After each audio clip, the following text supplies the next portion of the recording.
not only for this.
Here in Ottawa, Ontario.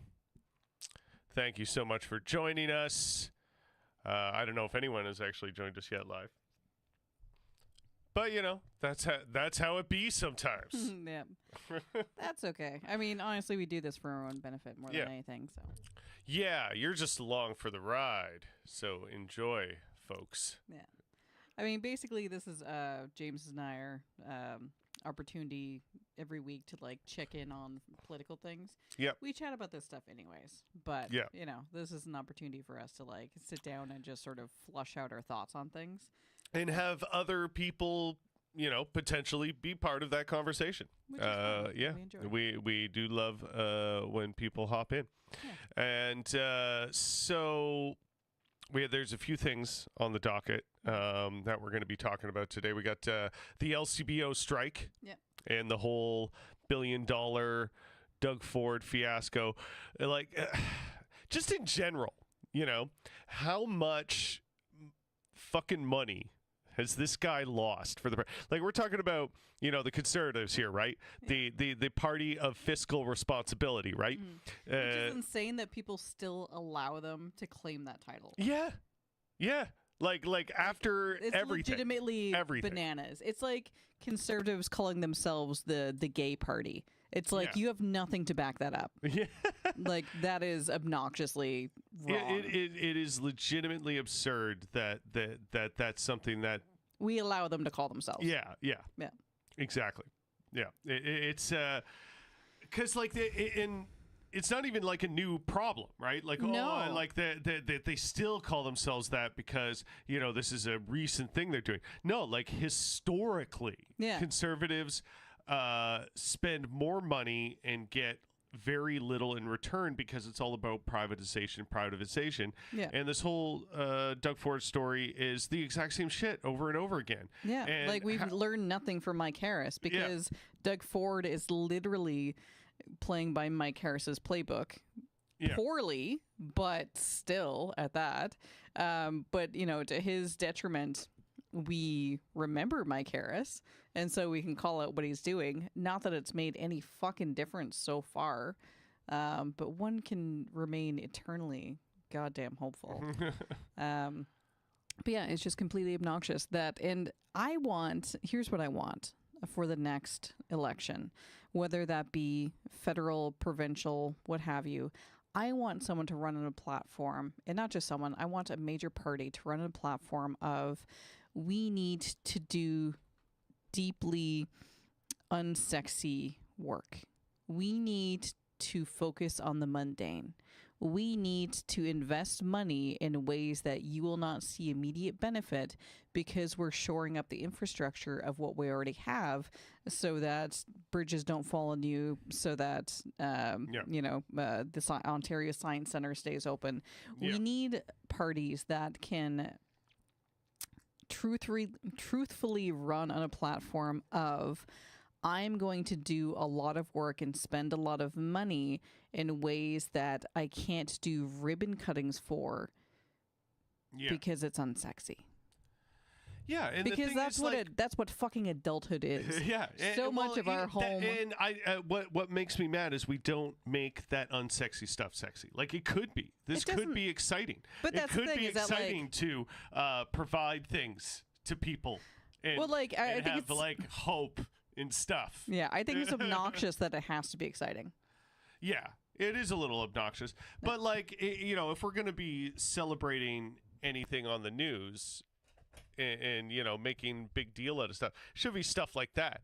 Not constantly making a big deal out of the fact that, this fucking shit is happening, Yeah. We could be talking about, hey, the Premier of Ontario gave universal income and it's going to improve a bunch of people's lives. Yay! That could be exciting. That could be fun. Yeah. That would be fun news. I would very much enjoy that. Yes, absolutely. But that is a fundamental flaw of where we've gotten right now with our understanding and our promotion of politics. Everything has to be flashy. No one has the guts to do the stuff that's not flashy, and that is destroying all of us. And it's what's really funny when you say flashy, because I looking at this article, the way that it's worded, the way the media talks about this stuff in Canadian politics, like, it could be the most fiery stuff, right? But rest assured, the Canadian mainstream media will make it dull somehow. They'll make it seem dull. Yeah. And even, not to rag on our, Canadian SNL or whatever you could call it in this hour as 22 minutes. But I don't know. They don't seem to capture or not capture the lameness. You know what I mean? There's something about Canadian media, and it's not like a CBC thing. I think the CBC is fine and good in what it does. Mm-hmm. I think it's just like the Canadian media landscape in general. There's this Well, I think it's more where the money is in the Canadian media landscape. Yeah. Because there's a lot out there that just doesn't get seen because who's got the money? Who's got the exposure? Yeah. So when as Canadians we get exposed to a lot of American media, and you see how flashy everything is in American media, how pizzazzed everything is up, how sensationalized everything is. Just gonna turn my mic up a little bit more. How sensationalized everything is.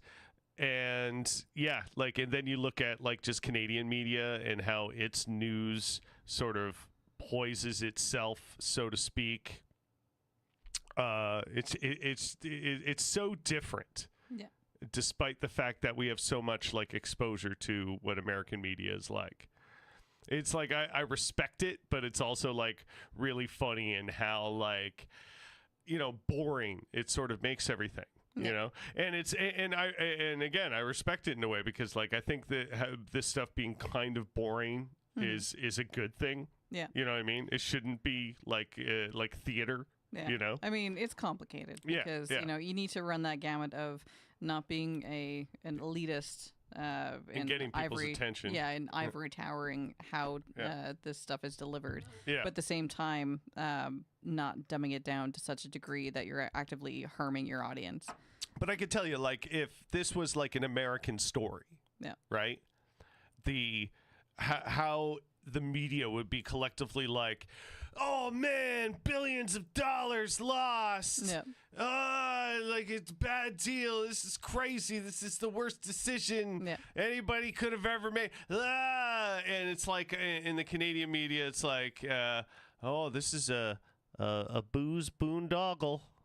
Well, the problem, that's what it is. Oh, gee golly. Well, the problem is also who's doing the boondoggling and who owns the media. Yeah. Well, like, I mean, we're still talking about the CBC, right? Like, sure, this is, you know, like, it's, you know, we can't claim that the CBC. It's as independent as our media, you know, largely gets. You know what I mean? Yes, but we still can't say that there aren't influences in the upper echelons. Sure. Like, especially Absolutely. like how they're covering the Palestinian genocide. Yeah. Like, we know that there are influences that aren't. Sure. I just don't know if there's necessarily like a party influence. Like, I definitely in terms of like just overall kind of Canadian hegemony, like, or our position in the hegemony that is the American one, I guess, when it comes to like foreign things like Israel, Palestine, and all of that. Yeah, like we're kind of we just sort of like toe the line with them. So yeah, it's I guess not controversial for either party to do that. So there's that sort of hegemony over the idea. But I don't know, like, if CBC necessarily, like, would favor liberal or conservative. You know what I mean? Like, I don't get the sense that there is really, if anything, there's that false neutrality that's a little soft on conservatism. I don't think out of necessarily, like, a bias or just, like, out of a fear of the bias. You know what I mean? Yeah, I disagree with that, but I don't have evidence to back myself up right now at hand. Yeah, so I'm purely talking vibes. Yeah. You know what I mean? Just like the sense that I get when I read the CBC is like it's the same folly that a lot of like American media falls into, where I don't think it's necessarily you know, like this anti-left skew on purpose in a lot of contexts, but it's more trying to so hard to not seem like they have a bias towards the left or left-leaning liberalism or however you want to put it. Yeah, they don't want to appear that way, even though that's like what reality might be skewing to, you know? So they do the false neutrality thing where they lend too much credence to the right wing because, you know, we got to pretend both sides are equal. Yeah. Right. I'm going to disagree, but without evidence. So I mean, I'm saying this without hard evidence. This is purely like you know, conjecture. Yeah. I'm just like my personal observations in how I read, like at least the CBC in particular, like the vibe I get from it. You know. Yeah. So anyway, that's what the show is. We don't necessarily have hard evidence. Sometimes we're just giving you opinions based on vibes. Yeah. Yes, absolutely. And we'll admit that because, like, you know, we're people. Well, I like, yeah, like if I was like, I'm going to present this argument with like hard data, I would have the hard data, you know, but I don't. Yeah, but sometimes you got to admit that, like, you know, if you want us to prove something, then it's going to take us a minute because we don't necessarily have that. Yeah. Right. Like, I would go, if I'm coming on this show and saying, like, this 100% is true, I'm going to have my facts in order. Yeah. You know? Yeah. And then when I say something is vibes, it's literally just vibes. Yeah, that's like something that I'm pretty sure I read from somewhere, and that left an impression on me. And this is like fits in my worldview and how they position themselves. But at the same time, I don't have any. I don't have an essay prepared with an appendices and such. So you're just gonna have to just trust me, bro. There's a couple bullet points here in particular. was trying to find. Oh, there we go. Okay, so there's some conjecture over like the how much the figure is. Like Crombie, which is the she's the Liberal leader in Ontario. Was she the mayor of Barrie prior? Like, am I mixing things up? Honestly, not 100% sure on that. That sounds familiar. She was a mayor, Markham, maybe? I don't know. Yeah. But yeah, our present Liberal Party leader in Ontario, Bonnie Crombie, and her she says the party puts the figure at around $1 billion for how much this is going to cost the province. Oh, sorry, former mayor of Mississauga. Mississauga, okay. Yeah, I mean, honestly, Barrie and all that stuff, it's kind of the same, isn't it? Is it not? If someone from Barrie and Mississauga can set me straight on the differences between the two, I understand geographically. Geographically, they're fairly but like, different. Politically, it's not like they're next to each other. Yeah. Well, geographically, but I think like politically, they in my brain settle into the same. Probably space. like the sort of suburban vibe. Yeah. That's what I'm saying. So like, I could be entirely wrong. So again, vibes, I'm open to new evidence. Totally. But yeah, no, it's completely, I mean, I honestly agree with Bonnie Crombie's assessment here. Yeah. And especially, it is so galling how the Ford government will gleefully spend taxpayer money, on anything but what matters. Yeah. Like this is where like additional costs, like already it's cost several $1 million of getting this deal to happen. Basically, if you're completely out of the loop, short recap here, in order to get liquor in more private sector stores, more like grocers and private retailers and convenience stores and things like that.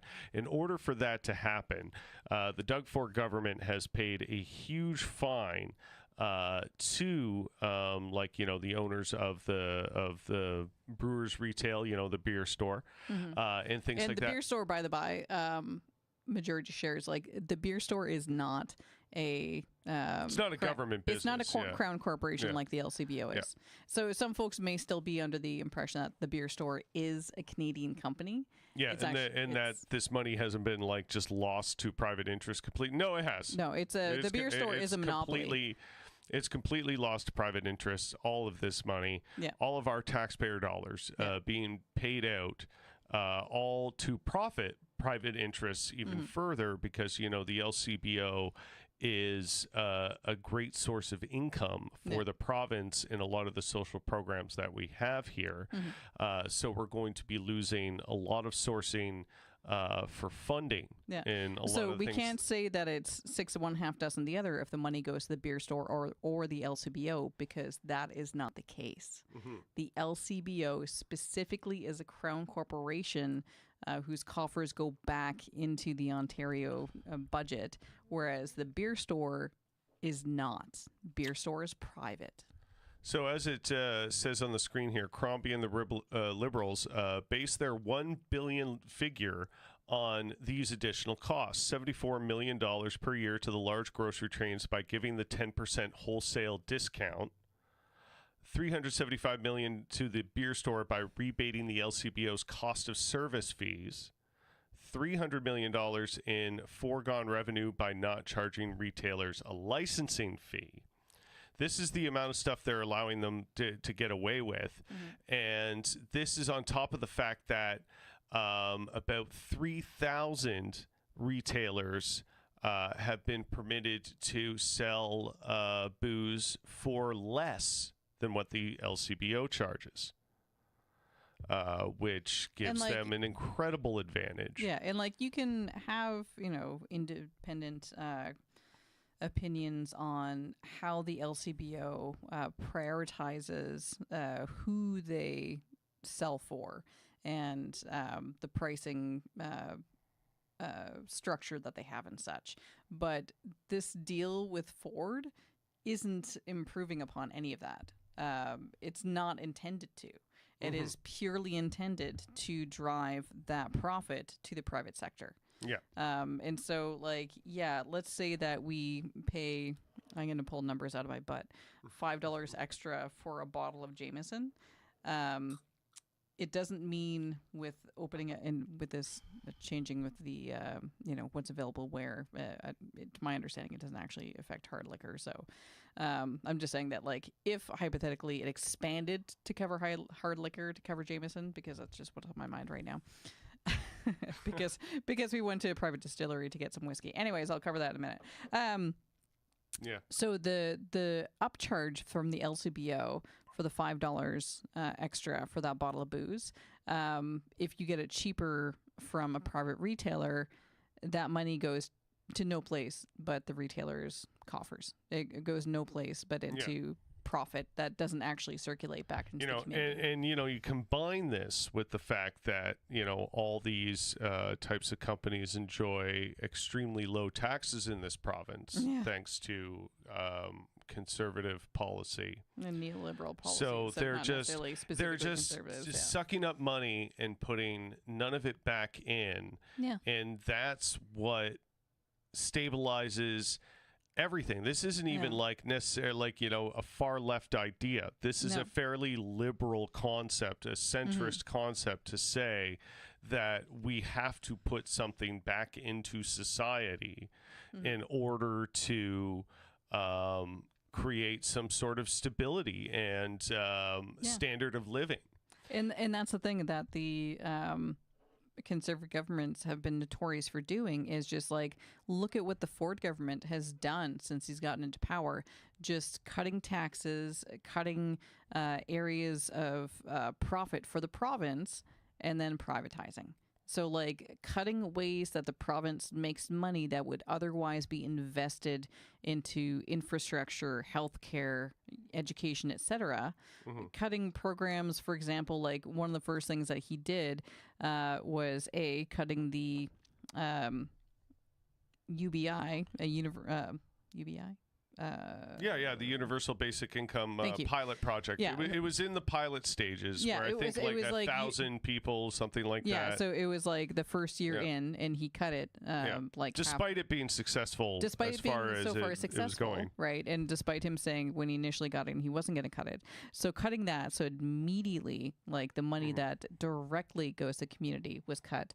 But then also projects such as the huge backlog of repairs to schools, that was also canceled. Yeah. And guess what? When you are also canceling all these avenues of revenue, such as, like, with your vehicle licensing, etc., that means that the things that he cuts for example, school renovations, the money doesn't get brought in anywhere else to happen down the line. It means that the projects that he's canceled stay canceled, and the areas of society that we're supposed to benefit don't benefit, and will in the future not benefit, because any future income that could have potentially gone to now fund these projects is further down the line, because with all these funding cuts, they're cutting from things that we already have. So, like, it's literally like, literally, figuratively, burning the candle at both ends. Yeah, literally. Like, you're taking away on this direction, and you're taking away at this direction. Yeah. And, and people are being squeezed in the middle. Yeah. And so that's why we need to have governments that have the strength of character and conviction to say, we need to make money and invest in slow, unsexy projects. Because shoring up the healthcare industry after decimating it like this It's not a quick fix. Yeah. It's not going to happen overnight. And like this is like amounting to such disastrous shit. Like how much this whole thing is going to cost us, how much it's taking away from us. Yeah. And like it is legitimately alarming and doubly alarming that a lot of people don't seem to be that alarmed. And the costs get higher by the day. Yeah. The longer that we kick the can down the road, the higher the costs get in order to actually rectify things. Yeah. It's like saying that, there's that one saying, like the best time to do things was 20 years ago, not just so that it would already be here today, but also because the costs exponentially increase over time. But also the political will, right? Like you need to think 20 years ahead, and having these governments that only think 4 years ahead is absolutely just gutting our province. Because if we can only think 4 years ahead, then who will put in that political will, right? Yeah, to absolutely. think 20 years ahead. Like who? We need someone to say, like, I'm thinking 20 years ahead. Like, I am the one who's going to put myself and my reputation on the line and say that we need to have some quiet time where you don't necessarily see these benefits because we need to work on shoring these things up that don't happen immediately. Who the fuck is saying this? Yeah. Please, someone. Yeah, love like of Christ. Even liberals and NDP alike, as far as I have seen, haven't been expressing that concern. Yeah, it's not loud enough if they have been. Yeah, and that's not to say that we don't need that we forego all of the bandage solutions. Yeah, because Band-Aids solutions. Band-Aids serve a purpose. Band-Aids help stop bleeding, keep out infection, etc. This is a terribly non-medical explanation of Band-Aid. But Band-Aids have a purpose, right? Yeah. But we need to stop saying that it needs to be one or the other. Yeah. We need a Band-Aid for right the fuck now and the foresight. Solution. Exactly. To do the long term. Yes, and. Yes, and for the love of all things good and holy, yes, and you fucking fucks. So, of course, the cost of this isn't just in we, the taxpayer, right? Yeah. Like workers are also being caught up in this. Dozens of LCBO workers rally in downtown Toronto on day 2 of historic strike. And explicitly, the union says workers are concerned with Premier Doug Ford's acceleration plan to expand the alcohol market. Yeah. So they're concerned, not only as everyone is concerned in that this is costing us like $1 billion and it's just ultimately a very stupid thing to do. Yeah. On top of that, this is going to affect the quality of their jobs. And it's been something that, anybody living in Ontario knows. Working for the LCBO, as far as working a retail job is concerned, it's a good job. It's a good job. Historically has been, but it's been getting degraded, which is why they're on fucking strike right now. And this is part of that degradation, where if people who... if you're allowing people who are not unionized, who do not have that kind of bargaining power to participate in this same market, it waters down the strength of their union, and it waters down thusly the strength of the worker in this province in general. Who do you think benefits from that? I would say the private sector certainly benefits from that. Such as, say... I don't know, Loblaws. Really? Yes. You don't Lo say. And behold. Lo and behold. That is shocking. I am shocketh to my coreth. Shooketh. I am shooketh to my coreth. Shocketh and shooketh. Shocketh and shooketh. The shocketh has caused the shookening. Yes, verily. But yeah, and so... as part of the strike, we encourage don't cross the picket line. That includes don't order online from LCBO stores. Like right now, they're closed for 2 weeks. And then after the end of the 2 weeks, should an agreement not be reached, what they're going to do is they're going to start opening for like Friday, Saturday, Sunday on reduced hours. But in the meantime, you can order online for shipping. But we encourage you not to cross that picket line. So what we've done is popped into a local distillery. Remember the name anymore, and so I'm proving to be a terrible spokesperson. God, what were they called again? They're so close. They're like right by the fucking Costco in Canada. What do they call it? Distillery District in Toronto. That is not what I'm looking for. All right, Canada Distillery. There we go. Well, while you're doing that, I yell at myself for like that's not. SFR Distillery. SFR Distillery.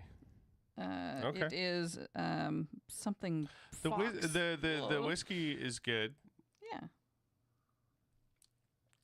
All right.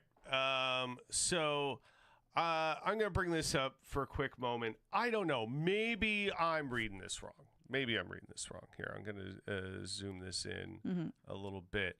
But this is an article from socialist.ca, which, I think generally people should read. I don't mind Canadian socialist, media. I think it's good if more people engage and see that sort of thing. But Polyev rises because Labour and NDP refuse to fight Trudeau. And it goes on to this explanation that basically, almost as if it's unique, that when Liberals, when for whatever reason it might be, that you get a long run of Liberal rule, in whether it be federally or even in this province of Ontario, it's a bit of a pattern. It's something you can kind of see repeat itself in Canadian politics, where you'll get a long run of Liberal rule, like a straight 15 years, and then people will get upset at that present government for one reason or another. It could be trumped up propaganda. Maybe that person didn't deserve that criticism. Maybe they did. Whatever the conditions are. You can almost set your watch to it. Maybe someone's entitled to their entitlements.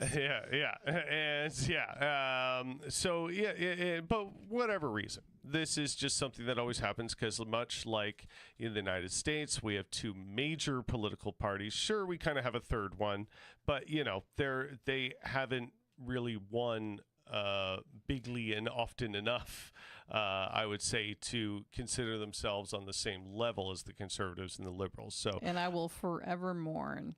I think it was 2011 it's definitely 2011 when we had the opportunity to get on that level. When Layton won us the most seats in the NDP, and then promptly passed away. Yeah, like just gutted the heart and soul out of me. Yeah. The NDP was on a good run at that time. And, they've had some surges in popularity here and there. And they've done some good things to their credit. But, I think, especially from Layton's time, they have softened from their more leftist positions and capitulated to liberal and centrism a little too much. But I digress. It is not a new idea, just talking in relation to this article here, that conservatives would seem to rise in popularity because, after a certain amount of time of liberal rule and people not really experiencing the benefits of it, or their lifestyle is even getting worse, which it has been. For many reasons. Each time this sort of happens too, and they turn to the Conservatives as the alternative, the Conservative plan is never one that fixes what the Liberals started. It doesn't address the fundamental core problems, but rather exasperates them. Like, people are sick of Trudeau because, housing is a problem, because the price of groceries is a problem. And yes, these are legitimate problems that the Liberals have failed to address. Yeah. But this surgence in ostensible surgence in conservative popularity, or what the polls are saying, or what it seems like the Conservatives are capitalizing on, isn't because they have a strong policy that's going to rectify this situation. It's just simply because they're not Liberals. Yeah. If you look at what their housing plan is, what their approach to how they would treat Loblaws is, right? Their approach is let them eat cake. Yeah, it is no different to worse in regards to anything the Liberals are presently doing.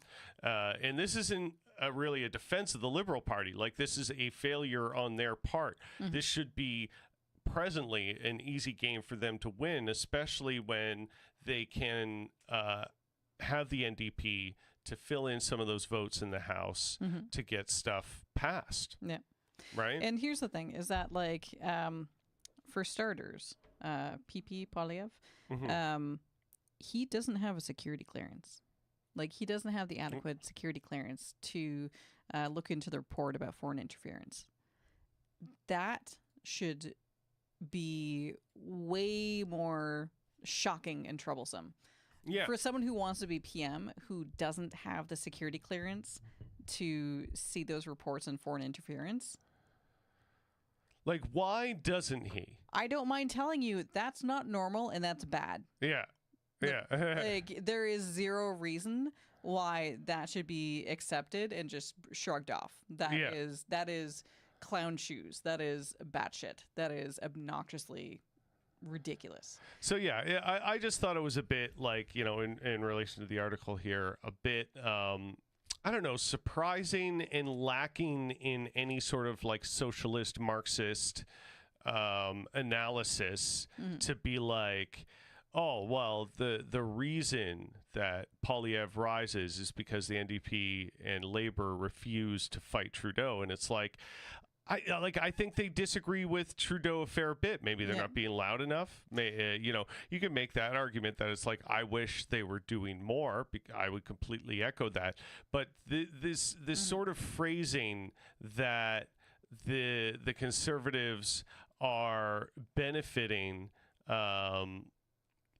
like they're capitalizing on appealing to workers because they got this strong blue collar policy or something. They don't say that. But like saying that, like, oh, they're appealing to workers somehow.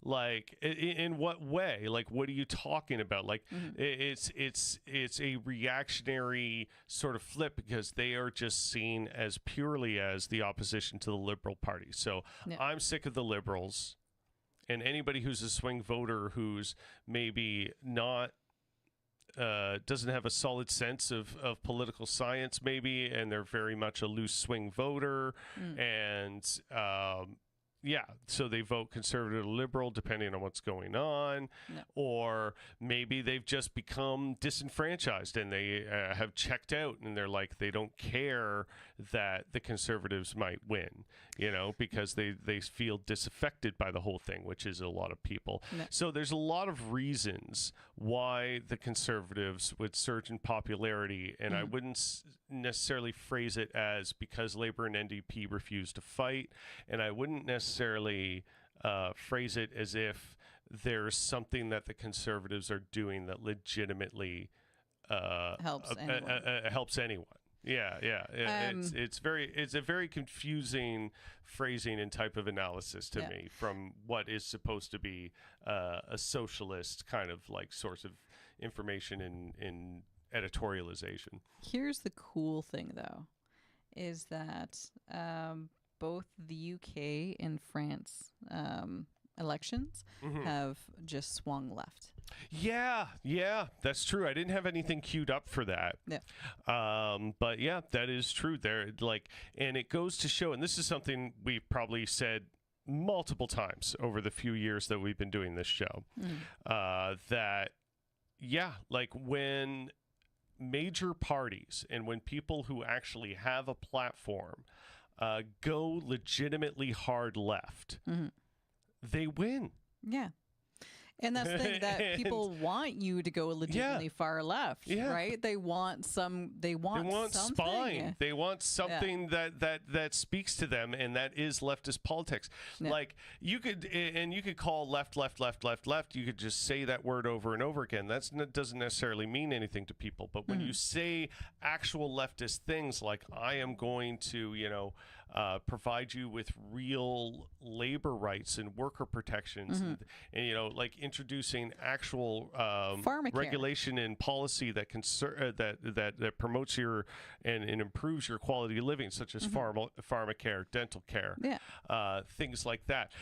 People get excited about that. They want that. They legitimately want that. Yes. And when you go out there and say it, and sure, you're going to get the criticism in the media that you might be a leftist extremist. How do we pay for it? Socialist. How do we pay for anything? How do we pay for it? Scary. How do we pay for the military? But when they go ahead on this and challenge those ideas and challenge those played out notions, they win. Like you can look at now I can't remember exactly what year it was when AOC first won in her riding in the Bronx there.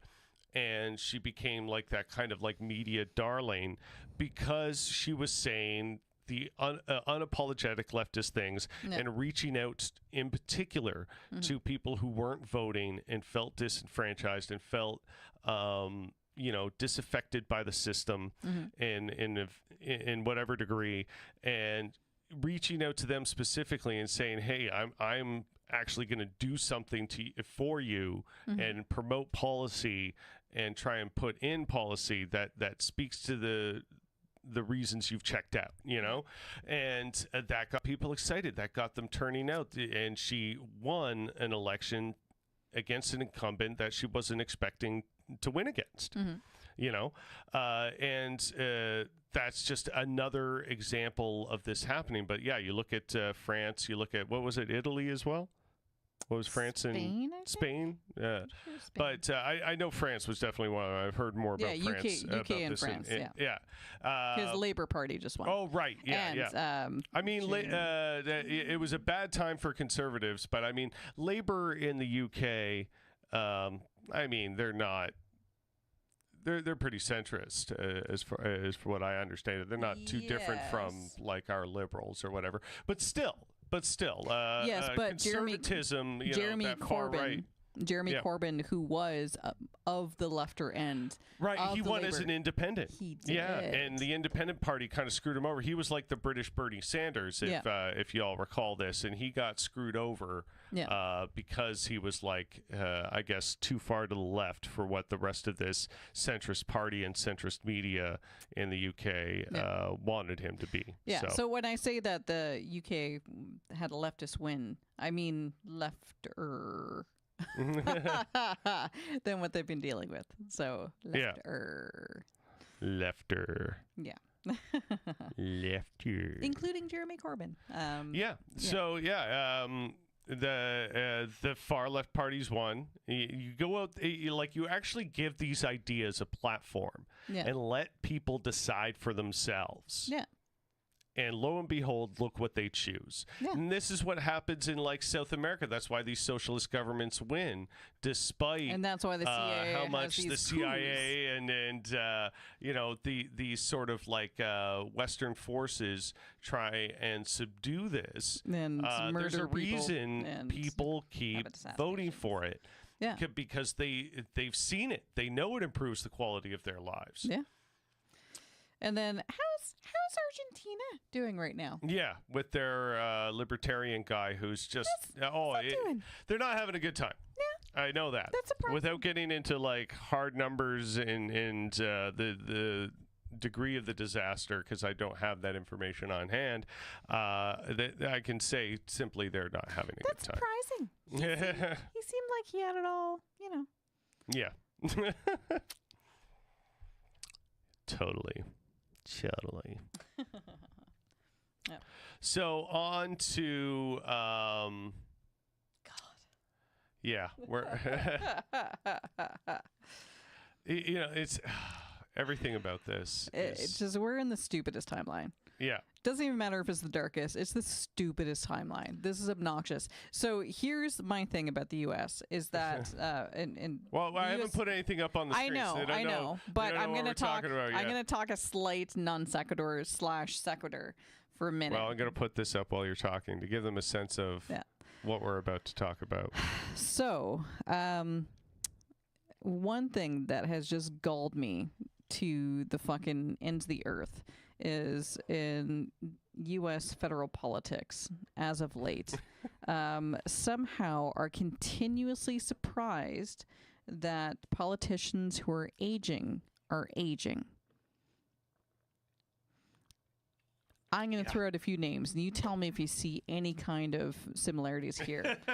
Ruth Bader Ginsburg. Yeah. Dianne Feinstein. Yep. Turtle McTurtleson.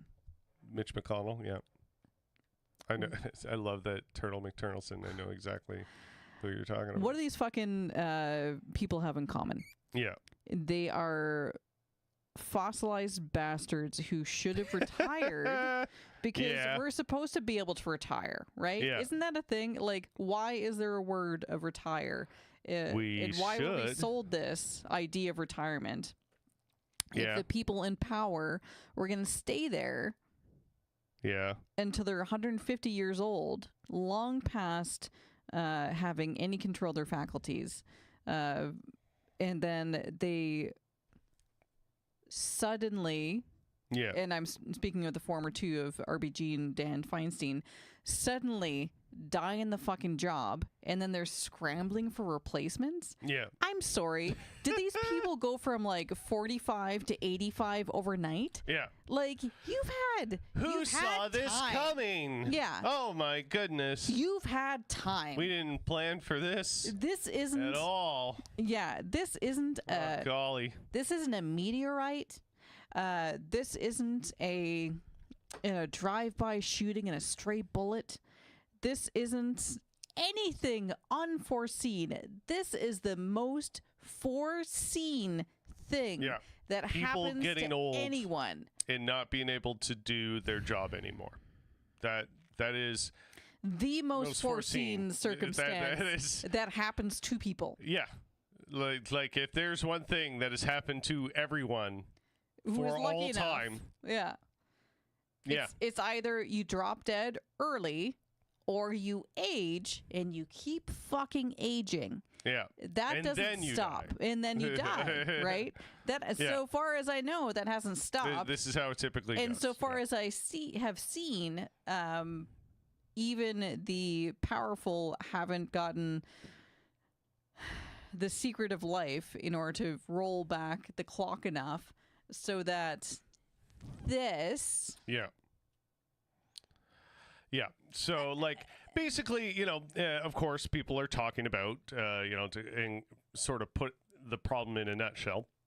People are talking about how Biden should maybe drop out because he's too old, and his debate performance, as we talked about last week, was a bit concerning, to say the least. And in terms of, like, could he legitimately beat Trump in the kind of state that he is in? And that's the thing, is that this is the person who's holding the most powerful position in the world for 4 years. Yeah. We're expecting him to do this for the next 4 years. 4 years. Yeah. 4 years is a long time when you're on the downhill like this. 4 years. Yeah. Like, not just... So, 6 months from now, plus 4 years. Yeah. This isn't new. Yeah. This is the deal. Yeah. This is how this goes. Yeah. Like, are we really being this myopic about it? Biden sure is. Biden sure thinks he can handle this, but it's sort of akin to, like, grandpa and grandma still thinking they should be able to drive by themselves, when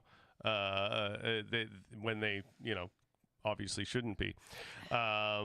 So, yeah, there's only one reason Biden won't drop out. I wonder what that reason is.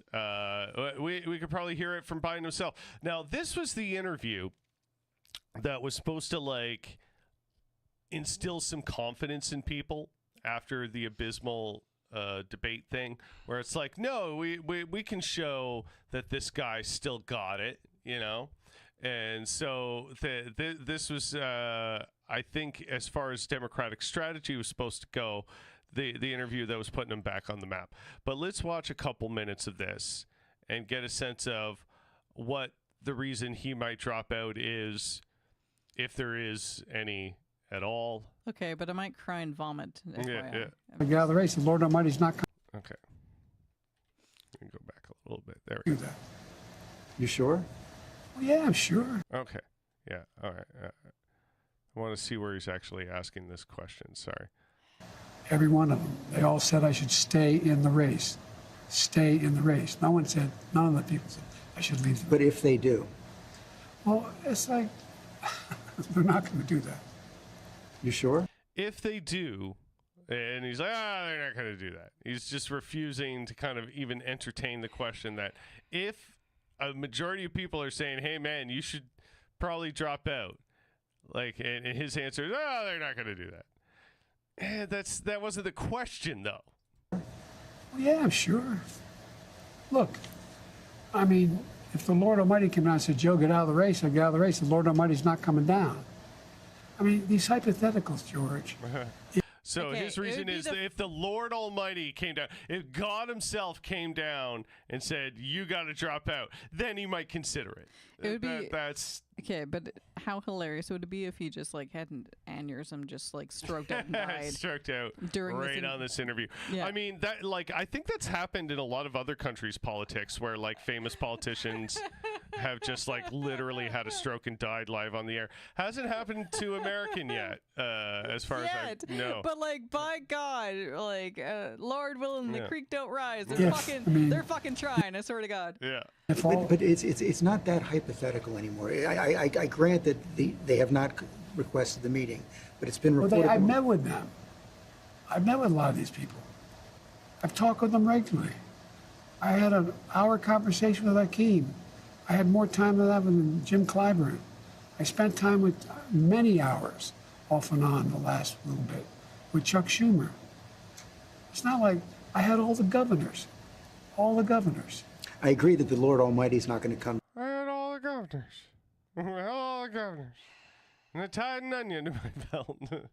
down. But if you are told reliably from your allies, from your friends and supporters in the Democratic Party, in the House and the Senate, that they're concerned you're going to lose the House and the Senate if you stay in, what will you do? I'm not going to answer that question. It's not going to happen. Why? Why not answer that question? Why deny that it's ever going to happen? Because it's like now I'm forgetting the interviewer's name, but ABC guy here, as he said, it's not so hypothetical anymore. You know, this isn't a hypothetical that people might be saying this to you, because they are. Yeah. It is a legitimately strong feeling. There are people that want to replace you with Kamala Harris, who is like unlikable and terrible in front of the camera in a whole bunch of ways. Yeah. And they think they got a better chance with her than you. You know, that's saying something, right? Yeah.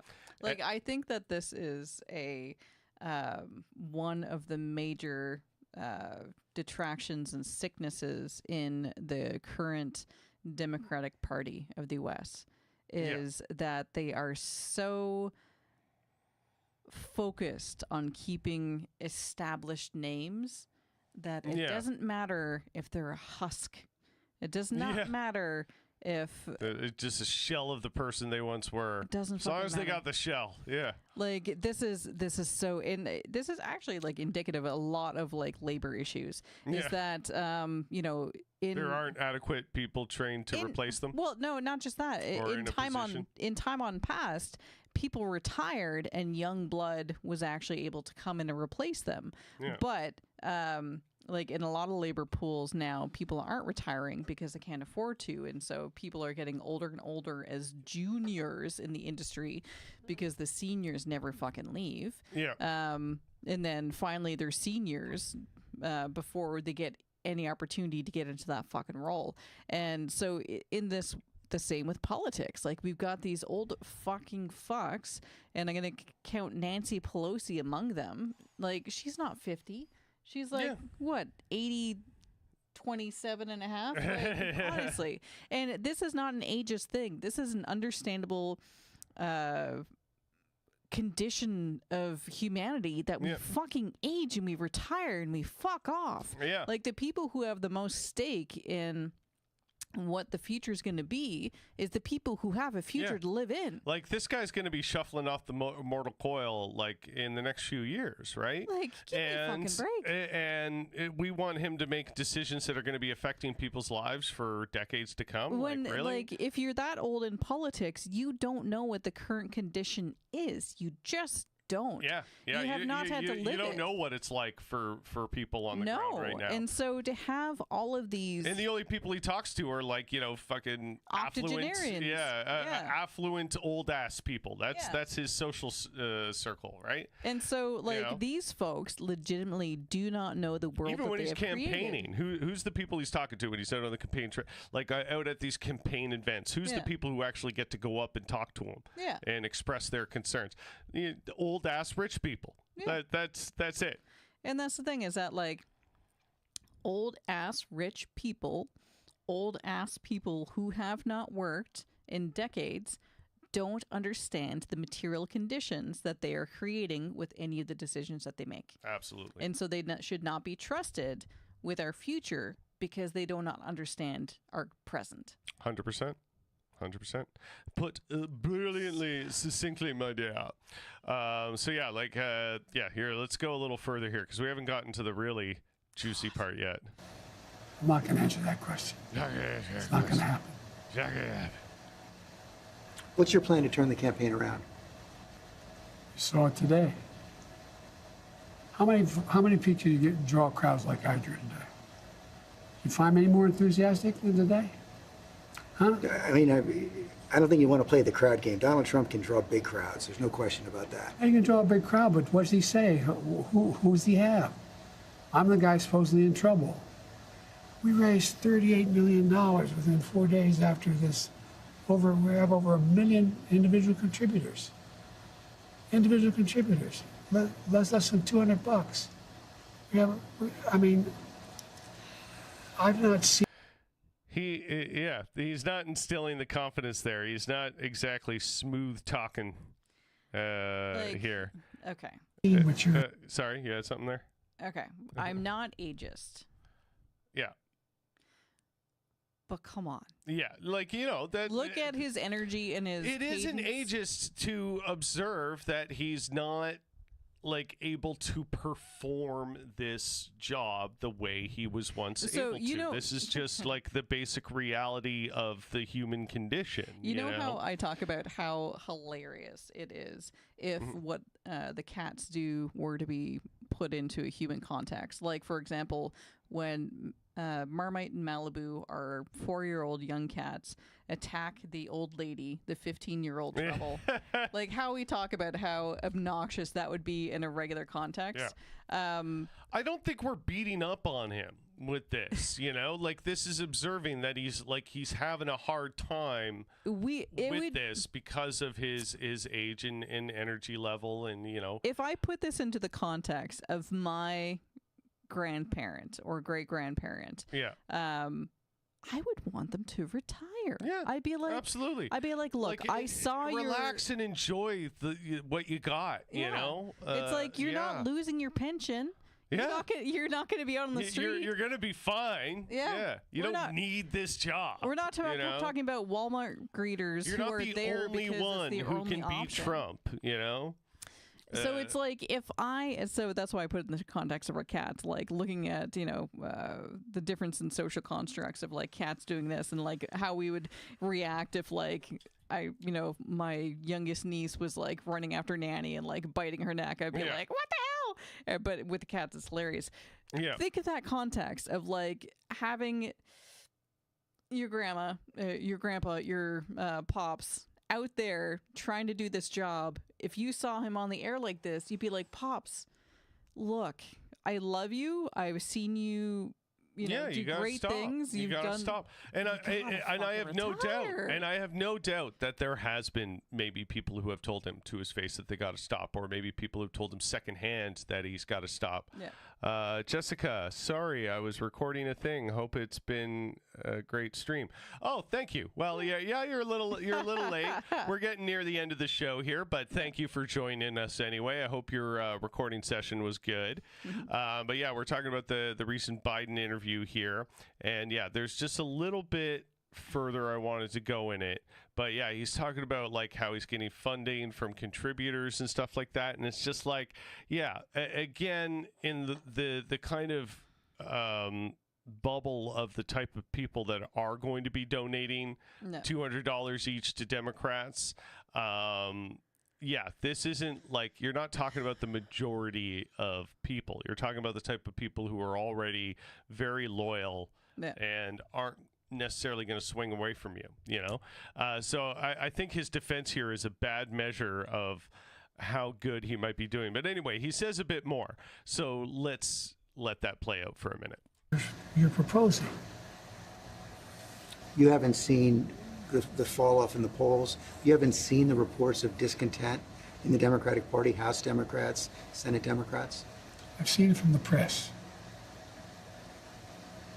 I've heard from dozens of your supporters over the last. So, like, yeah, he's saying you haven't seen the polls, you haven't seen the actual data. He's like, I've only seen this negativity from the press. So, like, that to me is like some sort of like blue MAGA equivalent to fake news. It's like he wants to say fake news. Yeah. That's what he's. So, like, ignore the data, ignore what your instincts, what your eyes and ears, all of this is telling you. Yeah. Anyway, okay, a little bit more. Last few days, and a variety of views, I grant you that. But the prevailing sentiment is this. They love you. And they will be forever grateful to you for defeating Donald Trump in 2020. They think you've done a great job as president, a lot of the successes you outlined. But they are worried about you and the country, and they don't think you can win. They want you to go with grace, and they will cheer you if you do. What do you say to them? I say the vast majority are not where those folks are. I don't doubt there's some folks there. Have you ever seen a group at time when elected officials running for office aren't a little worried? Have you ever seen that? I've not. Same thing happened in 2020. Oh, Biden, I don't know, man. What's he going to do? He may bring me down. He may. Mr. President, I've never seen a president at 36% approval. Yes, exactly. You've only gotten older. And again, I feel like this isn't something enough people are mentioning. Is in 2020 he had kind of like a record high voter turnout because people were very inspired to not have Trump again. Yeah. And to end the Trump era and to reverse the Trump policies. And because of various reasons, both within and out of Biden's control, he has not fulfilled a lot of that hope. Yeah. And so that record turnout that came out and wanted that change and then spent the past 4 years not really getting it, and now seeing that he's like a much older man, not performing the way that he used to, and they haven't gotten anything out of the past 4 years. In fact, a lot of them, their lives have only gotten worse and more difficult, and now they're more disenfranchised from the system. So that inspiration they had to turn out for that vote, again, it was a record high number voter turnout. And like, so do you think he's going to get that again in order to properly defeat Donald Trump after everything that's happened over the past 4 years? Like, I don't think you can capture that kind of lightning in a bottle sort of scenario again. And that's entirely what that was. And so, yeah, now he's about to ask a very good question here. I'm going to play. Sorry. Anyway, so just talking about briefly about agedness in politics. So Bob Dole, when remember everybody talked about how old he was. He was 73. Yeah. And Biden is now 81. 81. Yeah. So let's just put that in perspective. Yeah. Bob Dole was old at 73 back in the day. Yeah. Yeah. So we should ponder on that. Yeah. And like what that fucking means. Anyway, okay. Yeah. Mr. President, I've never seen a president at 36% approval get reelected. There you go. That's a big bombshell right there. What does he say to that? Well, I don't believe that's my approval rate. That's not what our polls show. And if Oh, you I don't stay believe in that. and Trump is elected and everything you're warning about comes to pass, how will you feel in January? I feel as long as I gave it my all and I did the good job as I know I can do. That's what this is about. Look, George. Okay. That's not actually what this is that's about. not what this is about. This isn't about Oh, you. I thought democracy This was on the line. This isn't about you, Joe. Yeah. Joe. This isn't Joe. about you trying your best, buddy. Joe. You're not the little train that could. Joe, You know? there's no consolation prize. There's no participation trophy. Joe, Yeah. Joe, for the love of God, can you hear me, Yeah. Joe? Like, I'm gonna punch myself in the face, Joe. This so like that one answer, that one line deflates so much of what the Democrats have been trying. Oh, democracy is on the line. You can't have Trump win again. It's really going to be disastrous in ways you can't possibly imagine. You got to vote for us. You know, even though we haven't really done anything, we're not evil like Donald Trump, But right? it So you is got to vote for us. It is so indicative of that generation to be so fucking self-absorbed. Yeah. To be like, oh well, so long as I gave it my all, Yeah. Oh, well, I tried my best. you know. I'm going to go die now. Yeah, literally. You get to die. With And so do we, apparently. With dignity, probably, whereas the rest of us, not so much. I don't Yeah. expect a dignified end. Yeah. Holy fuck. Yeah. Yeah. So that like an incredible line. I like that's going to go down in Biden presidential history there. That as long as I gave it my all, that's what this is all yeah, about. no, buddy, it's not. This isn't the Olympics. This isn't a high school track meet. This is Jesus Christ. Do you want? I'm gonna punch myself in the face. So like, yeah, it totally is like this deflating thing where it's just like, oh, you know, yeah, again, democracy's on the line. All this stuff is under threat. We're taking this so seriously. You, the voters, have to take this seriously. You can't play around. You can't mess around with this. You know, But I'm going to make this my ego baby. And I'm just gonna put the take you cherry all on down top with of me. everything that's been said here. Ladies and gentlemen, he lost Rob Reiner, one of the world's most like eternally forgiving people of the Democrats. Like this is a guy who was, you know, in it for Hillary all the way. Establishment Democrats, that's his jam. You know, like he's one of those kind of celebrities. And now he's even saying, you know, Joe Biden has effectively served U.S. with honor, decency, and dignity. I might disagree with that for a number of reasons, but let's go with that for a second, okay, Rob? Okay. And then he ends that statement with, it's time for Joe Biden to step down. Yeah. And honestly, that response below it, Rob Reiner's father, Carl Reiner, lived until he was 98 and was fully functional. Rob, of all people, should know better than this. Alex, No. I will find you and I will poop in your fridge. Wait, do you think Rob was like, yeah, Dad, even though you're having a bad time and you should enjoy your golden years, I'm going to force you to work? Do you think that's what Rob did? You know? Alex, I'm going to find you and poop in your fridge. And also, Carl was a comedian, filmmaker guy. He wasn't the fucking president, okay? Yeah, fully functional has like entirely different consequences and implications between comedian and president. I'm sorry. Incredible. Shit. Okay, let's end it here because I'm gonna go cry. Yeah, that's well, that was the end of the show. That was the yeah, we have hit the end of our broadcast for this evening. Let's get to the outro portion here. Oh yeah, I wanted to talk a little bit about the 2024 custom song contest.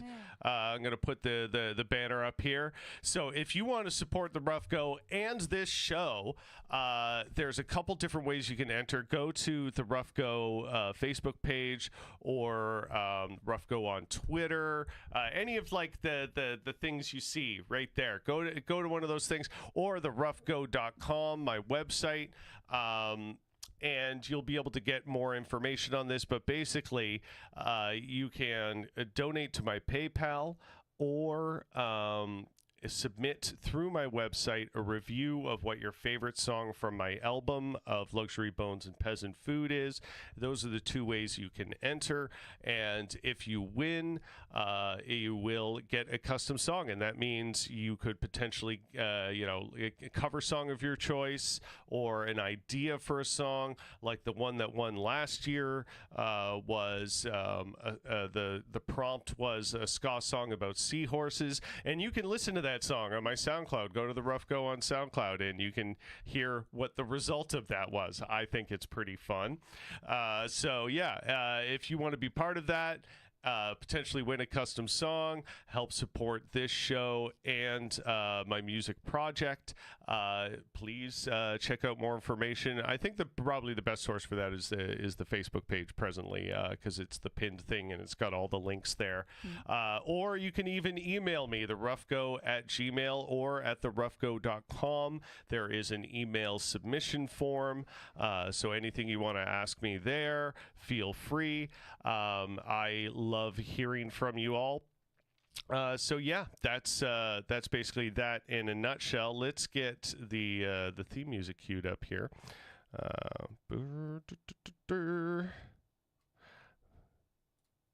there we go. And I made this theme